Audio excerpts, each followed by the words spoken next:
കൂട്ടുകാരന്മാരെ കുറിച്ചിട്ട് ഒരു on voice അടിക്കട്ടെ ടീമാണ്. എടാ നിന്റെയൊക്കെ തോളിലില്ലേ ഇന്നലെ വരെ കൈയിട്ട് കിടന്നിട്ടില്ലേ, നിന്റെ കയ്യിന്നില്ലേ മച്ചാനെ? അടിയില്ല. ആ മൂഡിൽ വന്ന ടീമുകളൊക്കെ അല്ലേ ഇപ്പൊ നിന്റെ കൂടെ അല്ലേ? എങ്ങനെ ഉണ്ടാവും ടീമേ?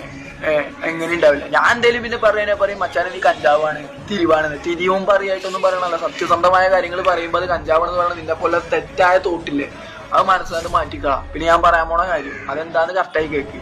കാരണം നിന്റെയൊക്കെ കൂട്ടുകാരൻ നിന്റെ കൂടെ തോളിൽ കയറ്റ് തുണ്ടുപിടി വലിച്ച് ഒരുമിച്ച് തോളിൽ കയറ്റ് പറഞ്ഞാൽ ചെറിയ ചെക്കനല്ല. വലുതായി കഴിഞ്ഞാൽ അവന് വണ്ടി ഉണ്ടാവും, പൈസ ഉണ്ടാവും. വണ്ടിയുള്ളവര് വണ്ടി എടുത്തു കഴിഞ്ഞാൽ വണ്ടിയുള്ള ടീമുകളൊപ്പം കണക്ട് ആവും. ഒരു പെണ്ണായി കഴിഞ്ഞാൽ പെണ്ണ് പറഞ്ഞ് കേട്ട് പോകും. പണം ഉണ്ടെങ്കിലേ പണം ഉണ്ടായിട്ട് പണമുള്ളവരുടെ ഒപ്പം പോയി കമ്പനി ആവും. നമ്മൾ അപ്പോഴും ഒറ്റയ്ക്കാവും. അപ്പൊ നീ ഇല്ലേ പണ്ട് കുഞ്ഞാമ്പ് വലിച്ച ആ തുണ്ടുപീടിയിലെ മുതുപീടിയില്ലേ മച്ചാനെ വലിക്ക് പറഞ്ഞ് കൊടുക്കുക. അവൻ എന്ത് പറയുന്നറിയോ? മച്ചാനെ ഞാൻ ബീഡി വലിക്കില്ല സിഗരറ്റായി പറയും. കാലം മാറുന്നുണ്ട് കേട്ടാ. പണം ഉണ്ടായിക്കോ ഇല്ലെങ്കിൽ പട്ടി വിലയാണ് ആലോചിച്ചോ. അതന്നെ.